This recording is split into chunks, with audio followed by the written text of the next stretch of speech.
যখন অনেক ছোট ছিলাম তখন অনেকের জন্মদিনে যখন দাওয়াত দিত, বিশ্বাস করেন বেকারির সেই যে ক্রিমগুলো ছিল ওগুলোর কি বলে, ডালডা দেওয়া, তো ওই ক্রিমের কেক খাওয়ার জন্য ঝুঁকে থাকতাম কখন এক পিস কেক দিবে।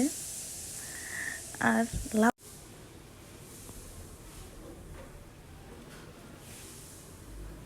যেহেতু নিজেকে এখন সেল করি,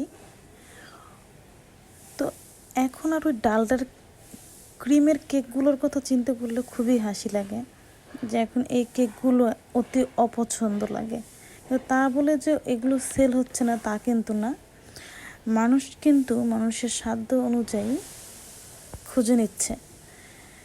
অনেক অনেক প্রিমিয়াম কেক যেরকম আছে সেরকম এই ডালডার কেকগুলোও কিন্তু পাশাপাশি চলছে বেকারিগুলোতে, তাই বলে কিন্তু তাদের সেল কিন্তু বন্ধ নেই। যাদের যেরকম রুচি সেরকম তারা নিয়ে থাকে।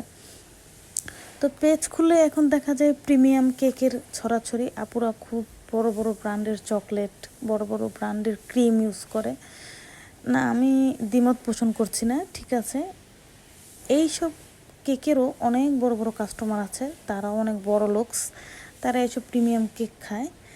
তেমনি যারা ছোট ছোট সেলার আছে আমার মতো বলতে পারেন, আমাদেরও কিন্তু কম বেশি কাস্টমার আছে।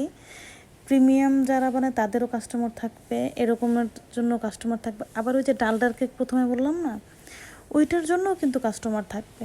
সমান তালে কিন্তু সব কিছুই চলবে। আপনি কিন্তু একটাকে বাদ দিয়ে একটা ধরতে পারবেন না, এটা যাদের ব্যক্তিগত চয়েসের ব্যাপার। তো ইদানিং রাস্তার পাশে দেখা যায় এক ভাই তার ওয়াইফের কেক বানানো নিয়ে খুব তোড়জোড় করে কেক বিক্রি করছে। তো অনেকেই ওনার কেক বানানোর রেসিপির ভুল ধরছে, অনেকেই বলছে তার ফিলিং হয় না, তার এটা সেটা। আমি বলবো যাই হোক, যেরকমই হোক, সে যেহেতু একটা হালাল ব্যবসা করে যাচ্ছে, সে করতেই পারে। ওইটা যার কাছে ভালো লাগে তারা কিনবে।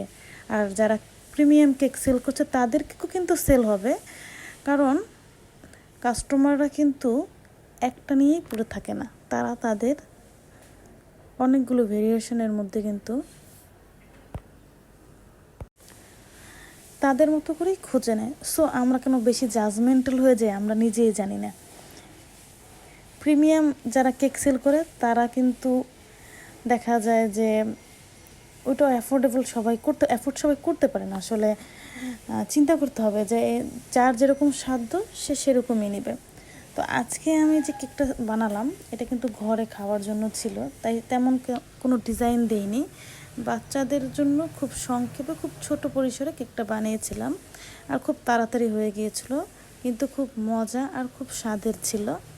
তো ছোট্ট একটা মতামত ছিল, আপনাদের সাথে শেয়ার করলাম। আশা করি আপনারা আপনাদের মতামত শেয়ার করবেন। আমার মতো ডালডা কেক প্রেমীরা কি আছেন, যদি থাকেন অবশ্যই কমেন্টে একটা কুক দিয়ে যাবেন, কারণ ছোটোবেলা কিন্তু এই কেকের পাগল আমি অনেক ছিলাম। যেহেতু এখন চয়েস চেঞ্জ, তারপরও মাঝে মাঝে মনে পড়ে ছোটোবেলায় আমরা কত কিছুই না পছন্দ করতাম।